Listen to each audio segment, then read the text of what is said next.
The evening was uncharacteristically still for the bustling city of New York.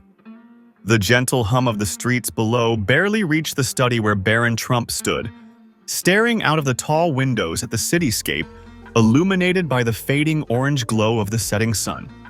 The skyline seemed timeless, but as Baron gazed at the towering buildings and the thousands of lives moving below, something gnawed at him, a sense of unease that wouldn't let go. The silence of the room around him contrasted with the noise in his mind.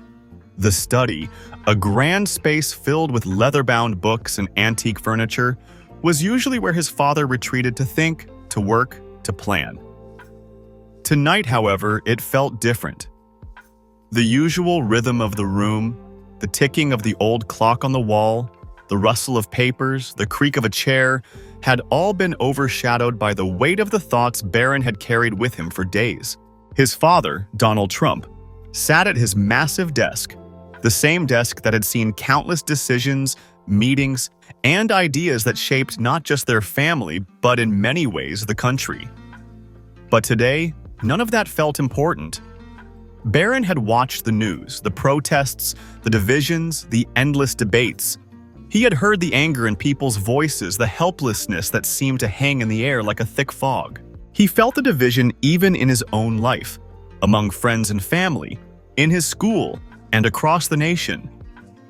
The questions had grown louder in his mind, questions he didn't feel he could ignore any longer. Barron wasn't one for small talk. He never had been. He had always observed, always taken in the world around him without giving much away. But tonight, the silence felt too loud. It wasn't the kind of silence he was used to, calm and reflective. It was one that screamed of confusion and uncertainty. His feet moved almost instinctively, carrying him across the room toward the large wooden desk where his father was working. Barron hesitated before speaking, his voice barely above a whisper. "Dad, is America dying?" The question hung in the air, a shockwave that rippled through the stillness of the room, leaving everything else in its wake. Barron's words cut through the silence like a blade. They were simple, yet so heavy. A question that, until now, he had only dared to ask himself, buried deep inside. But tonight, something was different. Tonight, the uncertainty he had felt for weeks was too much to bear.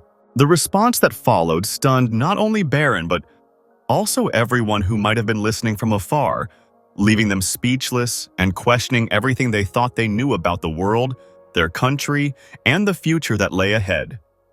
Donald Trump, absorbed in his work only a moment before, looked up slowly, his eyes narrowing, his expression unreadable. In that fleeting second, Barron saw a flicker of something in his father's eyes, something that could have been surprise, or perhaps even fear. For a moment, it seemed as though the great businessman and politician wasn't prepared for this conversation.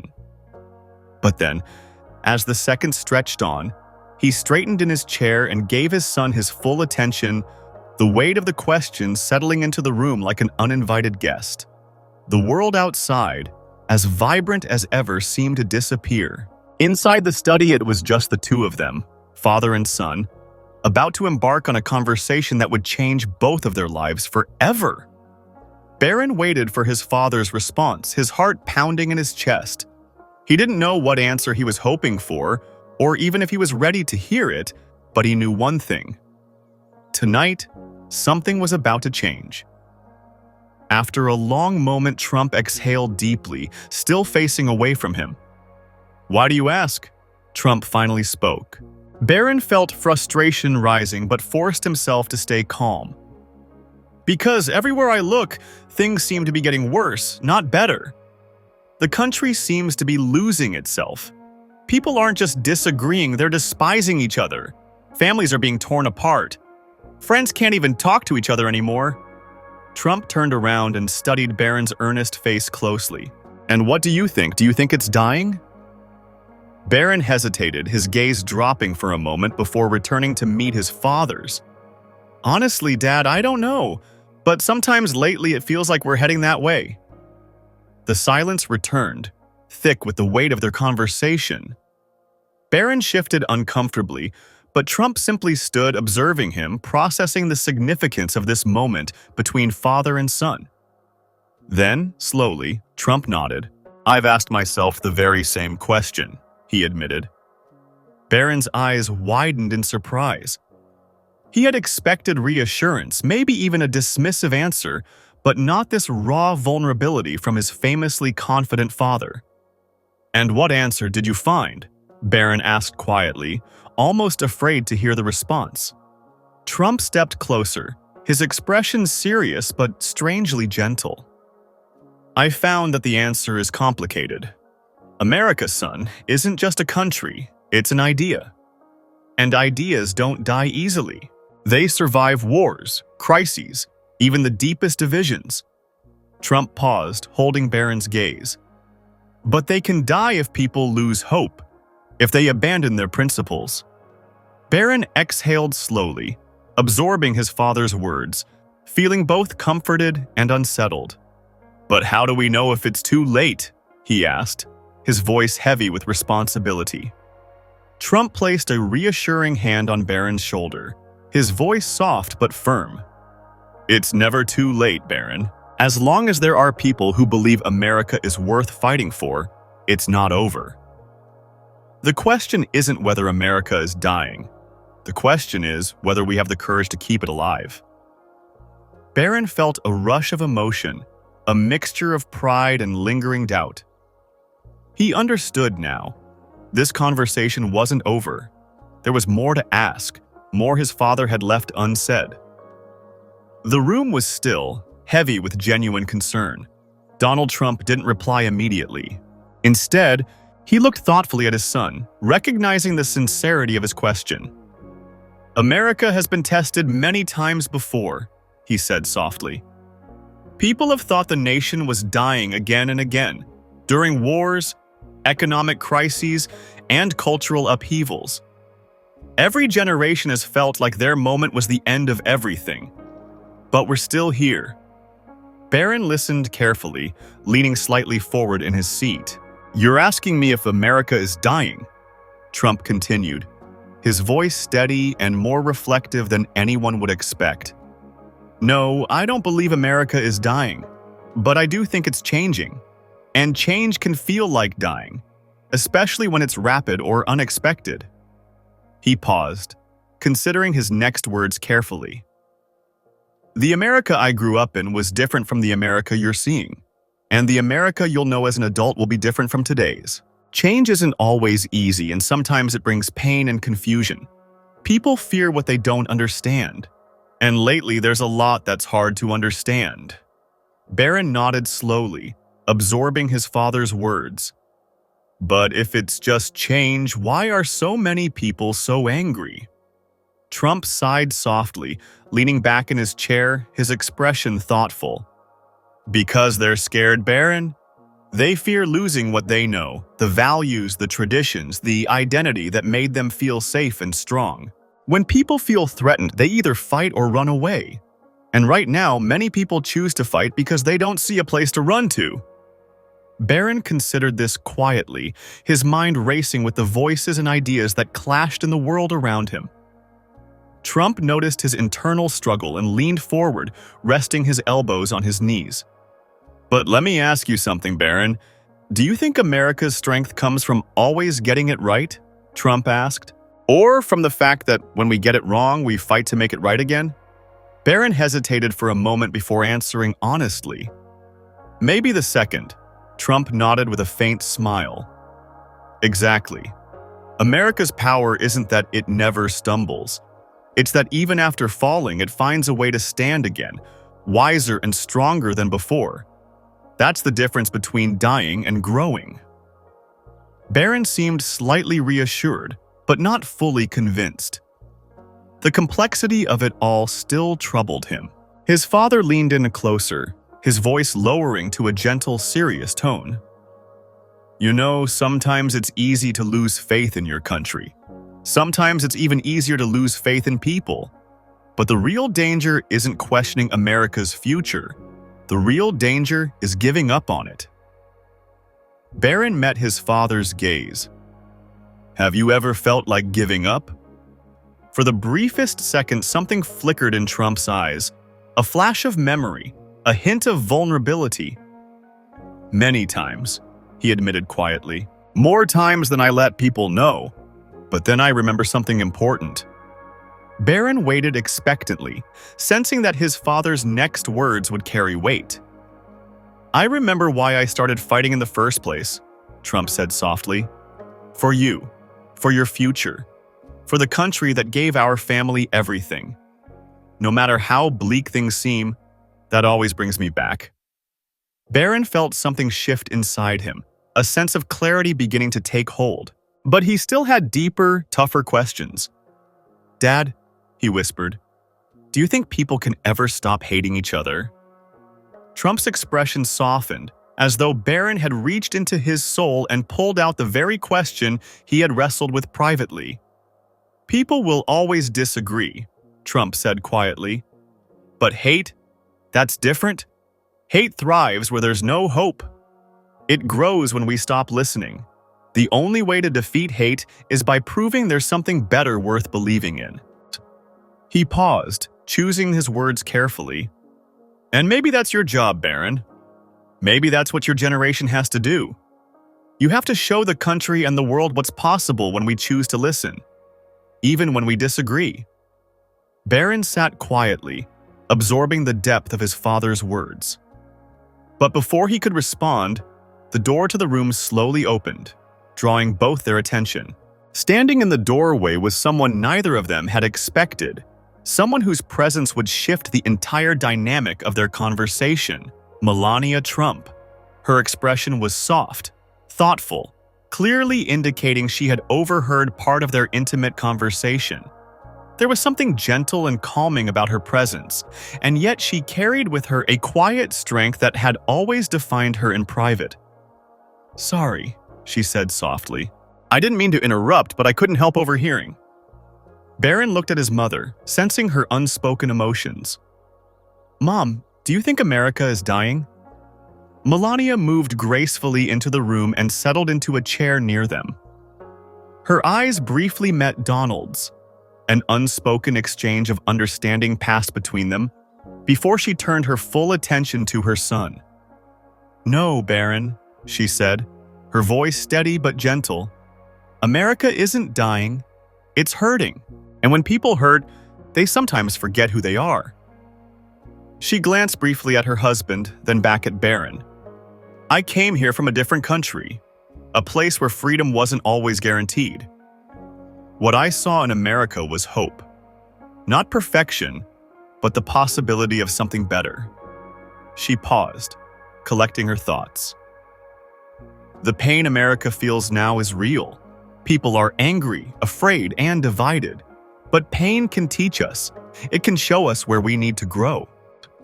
Barron absorbed this, still uncertain but deeply thoughtful. But it feels like everyone is yelling. It feels like nobody wants to listen. Melania nodded slowly. When your heart hurts, it's hard to hear. And right now, America's heart is wounded. But hearts heal, Barron. They always heal, if given enough care, time, and courage. Donald Trump watched silently, deeply moved by Melania's words. It was a side of her the public rarely saw, the depth of empathy and wisdom she held quietly behind her elegant public exterior. Melania leaned closer to Barron. You asked if America is done dying, but what you're really asking is if there's still reason to hope. And my answer is always yes. America's strength isn't just in its laws or its economy, but in its ability to renew itself, like spring after winter. Barron looked from his mother to his father, sensing a unified message, but he needed to push just a little further. Then what should I do? What can I do? Trump spoke quietly, firmly. You become someone who refuses to let hope die. You become someone who reminds people of what we're capable of, even when everyone else has forgotten. Melania nodded in agreement, adding gently, and you become someone who listens, even to those you don't agree with. Understanding doesn't mean giving up who you are. It means seeing others clearly enough to build something better. Barron fell silent, considering his parents' words. The conversation had grown far deeper and more meaningful than he'd expected. It felt like they had crossed into something powerful, something that mattered not just to him, but to the future itself. Before he could ask another question, a quiet knock at the door interrupted them. This time it was Ivanka holding her phone in her hands, her face pale as she read silently. Tension filled the room as she finally spoke. "There's been an attack at a rally, multiple injuries, possibly worse. They're saying it was politically motivated." The room froze in a painful silence. Barron's eyes widened in horror, while Melania immediately wrapped a protective arm around him. Donald stood up, disbelief and grief flashing briefly across his face before being replaced by steely resolve. Barron's voice trembled. "Is this what America has become?" No one answered right away. Ivanka finally broke the silence. "It doesn't have to be," she said softly but firmly, meeting Barron's worried gaze. "This isn't who we have to be." Donald exhaled slowly, gathering his thoughts. "Barron, listen to me. People will use this moment to divide us further, to spread more fear. But moments like this can also remind us who we truly are, what we stand for. We can't let hate define us." Barron shook his head slightly, struggling to comprehend. "But how do we fix this? It feels too big, too broken." Ivanka gently touched his shoulder. "We fix it by deciding not to break each other. This will either be the moment America wakes up or the moment we fall apart." Melania nodded solemnly. "America has faced darkness before. Wars, tragedies, divisions, but we've come through them each time. People chose hope over despair." Donald stood straight, his expression resolute. "This country has always had a choice, Barron, between courage and fear, unity and division. That choice isn't made by presidents or politicians. It's made by each one of us."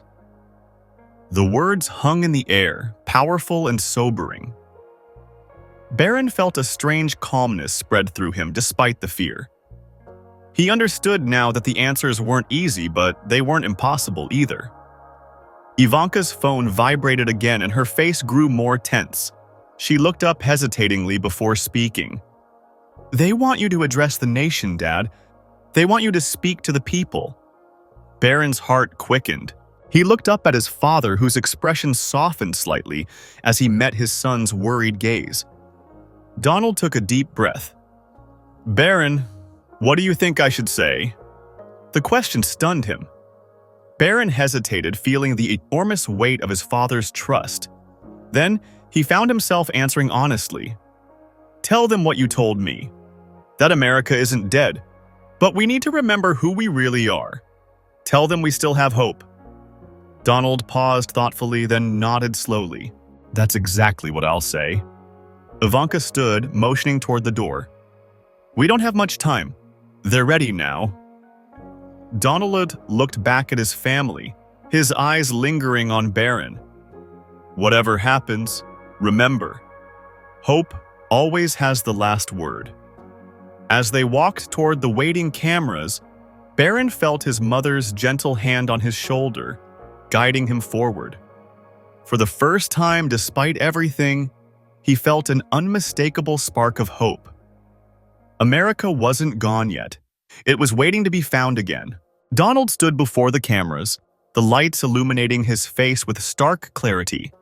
The crew counted down silently, fingers signaling the seconds until they went live. Barron watched from behind the lights, holding his breath, his heart pounding, as the room quieted to absolute silence. Finally, the red light flickered on.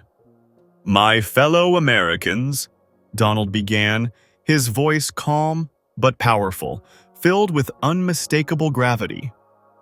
"Today, our nation faces a moment we hoped would never come again. A senseless act of violence born from anger, division, and despair. People are asking if America is dying. They're asking if this country we love, this beacon of freedom and hope, is fading away. He paused, his expression solemn. Barron watched, captivated not just by his father's words, but by the raw honesty he saw in his face. It was not the charismatic, combative Donald Trump the world knew. It was a father, a man deeply concerned about the soul of his nation. "I'll be honest," Donald continued slowly, looking directly into the camera, into the hearts of everyone watching.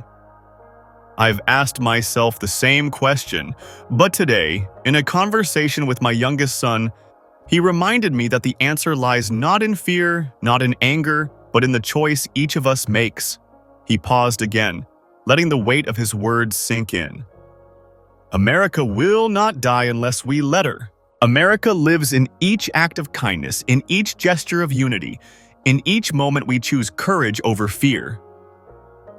His voice softened, becoming more personal.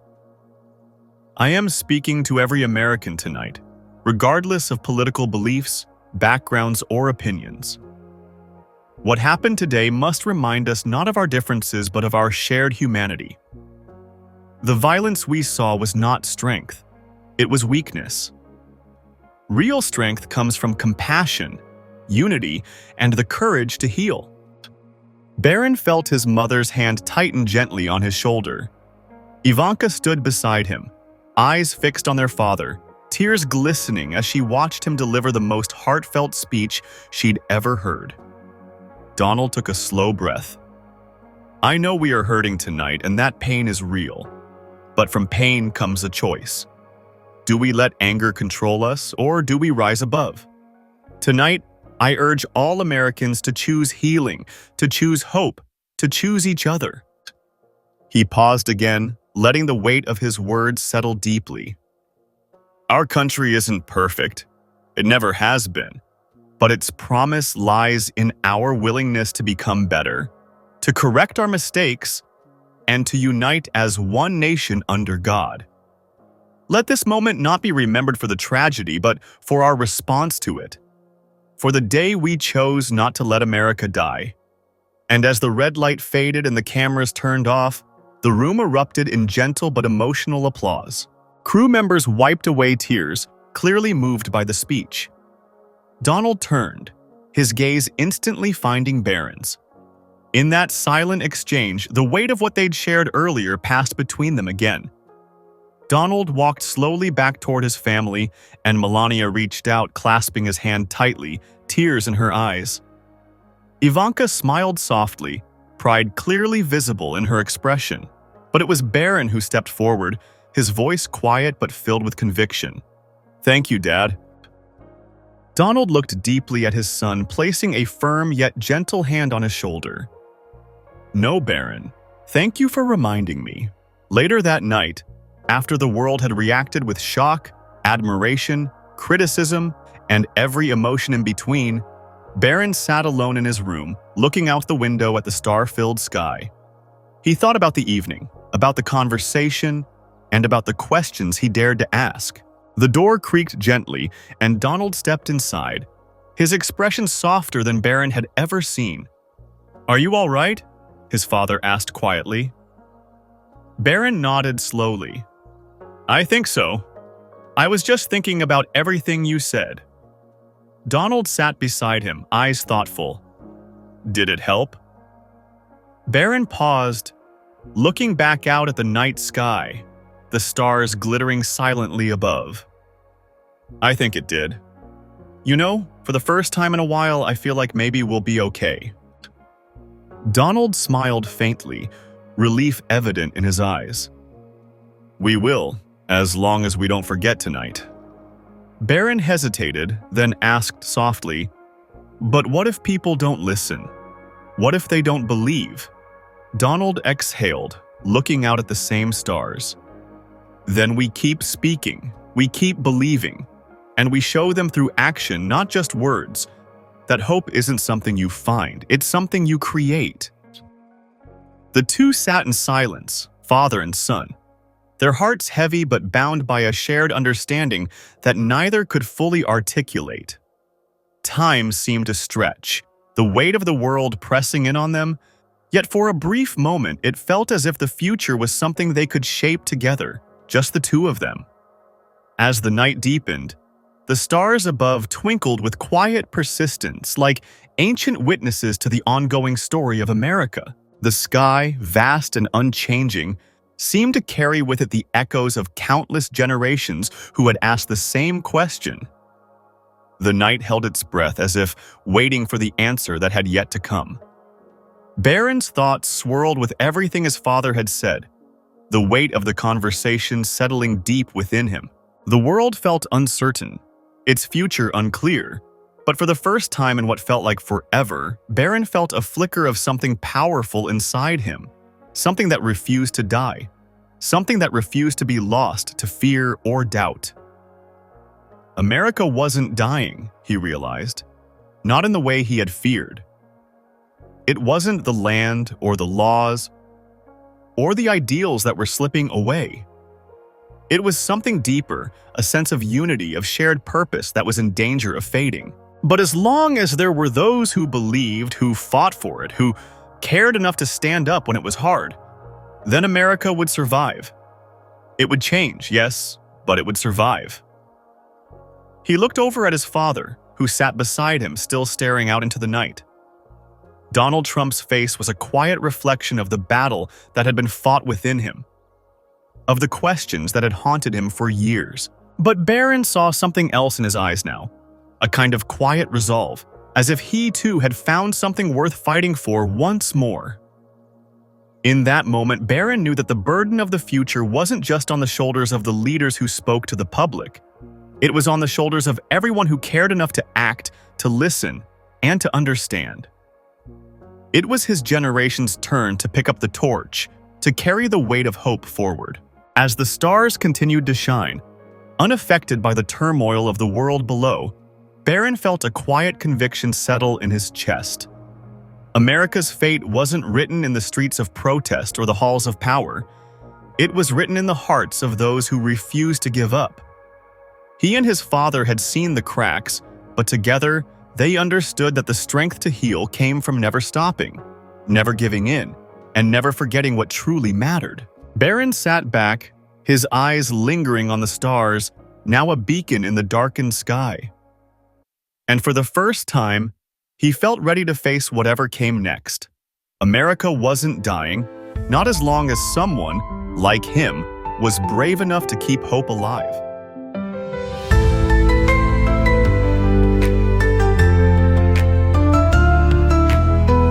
The night is still in the heart of New York.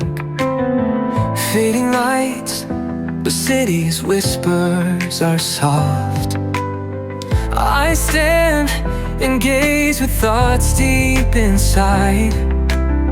Is this land still standing strong tonight? Dad sits there, writing down our fate. I ask him, my voice filled with questions. Is this country fading into the past? He looks at me, sighs a heavy breath, but he says, son, don't worry too much. This land of ours, though it may change, hope will still shine in our hearts so bright. As long as we don't turn away, don't give up the fight, 'cause hope will always rise. Through the darkest nights we'll find the light. If you believe, we'll stand side by side. This country will live, it will never die. I see his face with all his quiet fears. In the silence, there's a voice that cheers.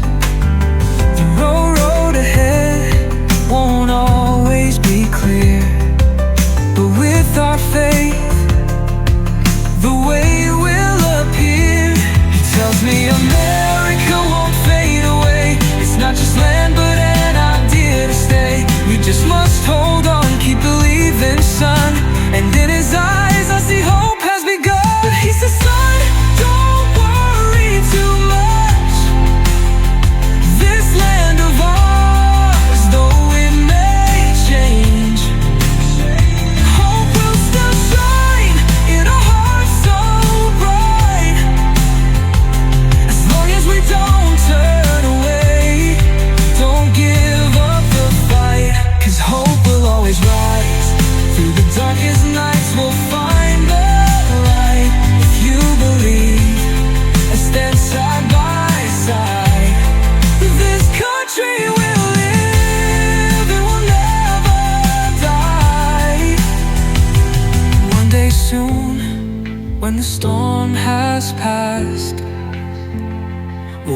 look back and see the land stand fast.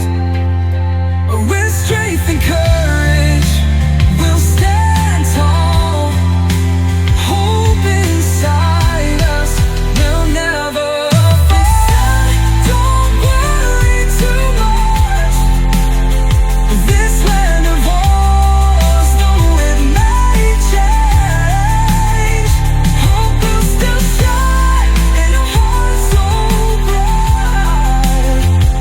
As long as we don't turn away, don't give up the fight, 'cause hope will always rise through the darkest night.